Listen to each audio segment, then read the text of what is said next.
This is Israel at War. I'm Steve Conover.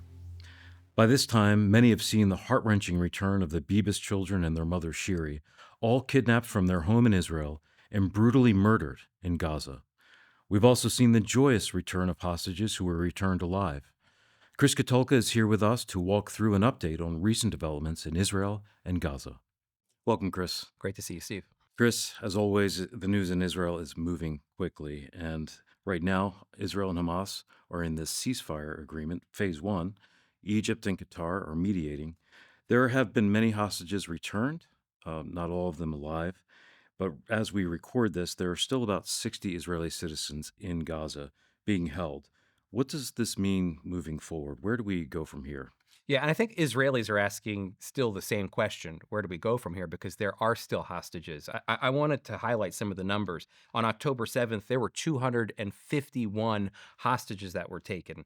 About 147 of those hostages have been released throughout the time period, going back early on in the war. About 147 have been released, and 8 of them, of course, have come back and they're dead.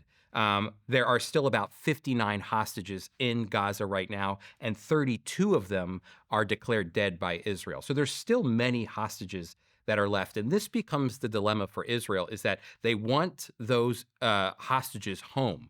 And at the same time, they understand the threat that is still present for Hamas. And that threat is that Hamas is rearming.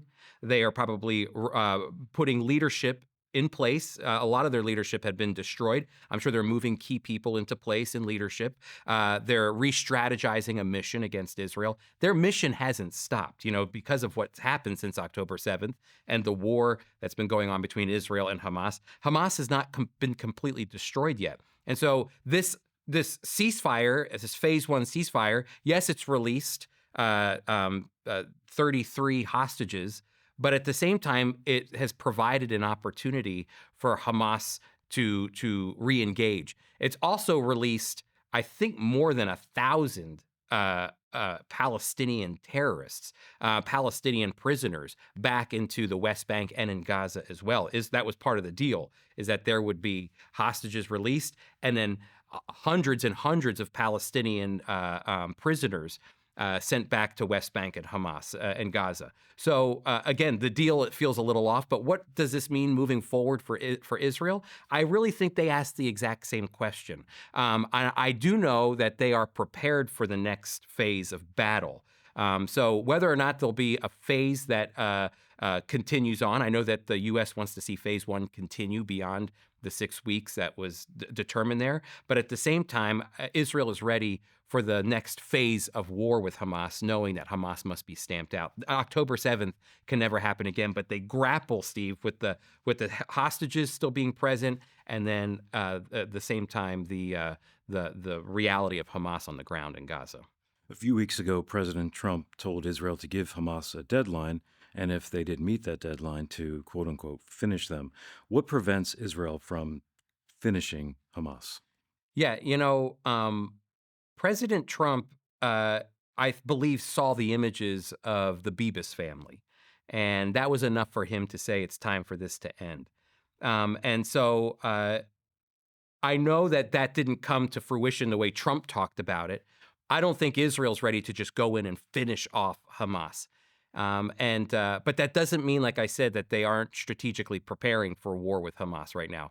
A few days ago, Prime Minister Benjamin Netanyahu, met with the cadets and officers, new officers that were coming into the Israel Defense Forces, and he spoke to them at this graduation, this officer's graduation, and he held up a picture of the Bibas family. If you remember, the Bibas family were a family of 4, Yarden the father, Shiri the mother, and then 2 children, Ariel, who was 4 years old, and Kafir, who was 9 months old. They were all taken hostage by Hamas, taken into Gaza.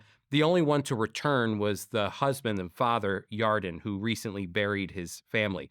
The other 3 were returned not long ago in coffins from Hamas. And it came to be found out that actually those children, 9 months old, 4 years old, were probably strangled, bare hands, by Hamas. And so you can imagine what that does to the Israeli people. There's a lot of anger and frustration toward the way that those kids were abused and murdered by Hamas.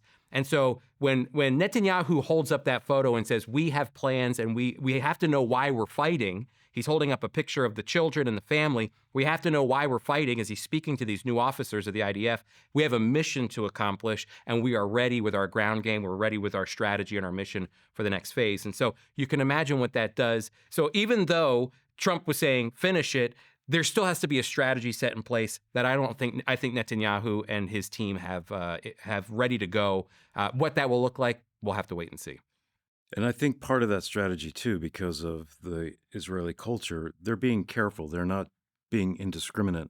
Even though terrible things have happened to the Israeli citizens in Gaza, they're still being careful with life around these Hamas terrorists, aren't they? Yeah, it's always a very difficult situation trying to manage how you do war in that kind of urban surrounding with Palestinians who might want nothing to do with Hamas, which, again, that's a different conversation to be having. But trying to maintain innocent life in relationship to who Hamas terrorists are, Hamas militants are.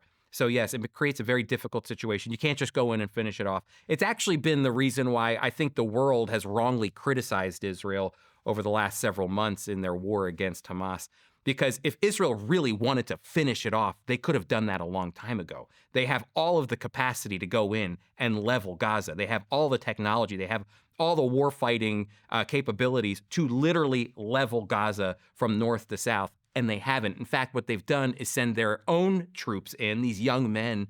Many of them have lost their lives in order to be exact about who they're targeting, about killing Hamas terrorists, not just leveling out Gaza. And so when you do see rubble in those pictures, it's very deceptive if the media just posts a picture of a Gaza city, like Gaza City, that's completely, destroyed, or other areas of Gaza that are completely destroyed. The reason that it's so deceptive is because they forget that they've built tunnels underground.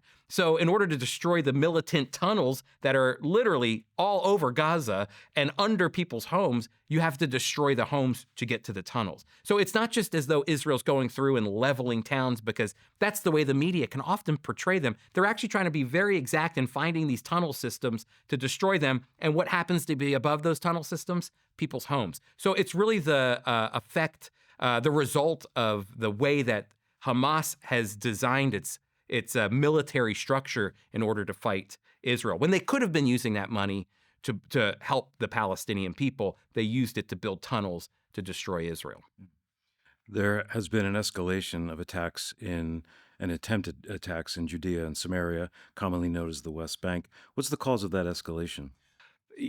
You have to understand that a lot of times I think when we look at the West Bank, Judea, Samaria, and we look at Gaza, we think of them as two different areas of the Palestinian life. One being controlled by a terrorist organization, and the other one being controlled by the Palestinian Authority, a more moderate faction of the Palestinian people. The reality is, when you go back to the last election that the Palestinian people had in 2006, they actually, in the Palestinians in the West Bank and the Palestinians living in Gaza, voted for Hamas. So there are terrorist cells not only in Gaza, they're also in the West Bank and Judea, Samaria, in many of these cities. In fact, as Hamas was coming over the fences of Gaza into those southern communities of Israel, there was a lot of attention at that moment as military were in the cities of the West Bank, Palestinian territories, trying to stamp out terrorist activity, because those terrorist cells are in many of these particular Palestinian territories, one of them being in Jenin. Just recently, Israel's done something that it hasn't done in 20 years, taking IDF tanks and moving an IDF presence, the Israel Defense Forces, into Jenin in order to stamp out terrorism. Terrorism is present just as much in those Palestinian territories of Judea, Samaria, as it is in Gaza as well. So Israel has to be constantly aware of the fronts that they're fighting. One was Gaza, of course, one was Lebanon. Of course, you had coming from the Houthis in Iran, but also those terrorist cells that were in West Bank, Judea, Samaria as well. You mentioned Iran. It's been quiet. The news has been quiet about Iran, but it doesn't mean they're not trying to get nuclear capabilities. How likely or imminent would do you think that that threat would be from Iran? There's two theories that I've heard and read about. Is that one is that Iran already has the capability of having up to 6 nuclear weapons right now. That's one I've heard. The other is that they're very close. So I think they're still debating on where they are in the process of acquiring nuclear weapons. I want to say something about Iran because I think Iran is consolidating power. They've lost a lot of their influence in the Middle East because of October 7th, because of what Israel has done since October 7th. All the key leadership of Hamas is gone. Sinwar is gone. All those key leaders are gone.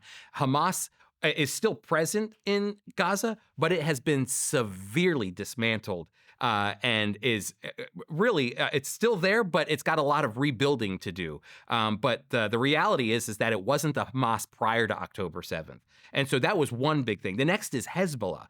Hezbollah has been put down as well. Its leaders have been put in its place. Nasrallah is gone, and the key leadership of Hezbollah is gone. That was another proxy of Iran. And on top of that, Syria falls apart. The Assad regime gets pushed off the scene, which was the bridge between Iran and Lebanon, Hezbollah. And so now that bridge that would connect those two countries together is gone, and that bridge doesn't exist anymore. So Iran is forced, in my opinion, to consolidate back into itself for the most part and to begin thinking about how they maintain their presence in the Middle East. They have lost a big foothold in the Middle East. It's Iran's desire to spread the Islamic ideology throughout the Middle East, to take even the most liberal sections of the Middle East or Christian sections, whatever it is, and to convert them into the Islamic ways of their the Islamic life that they have, the more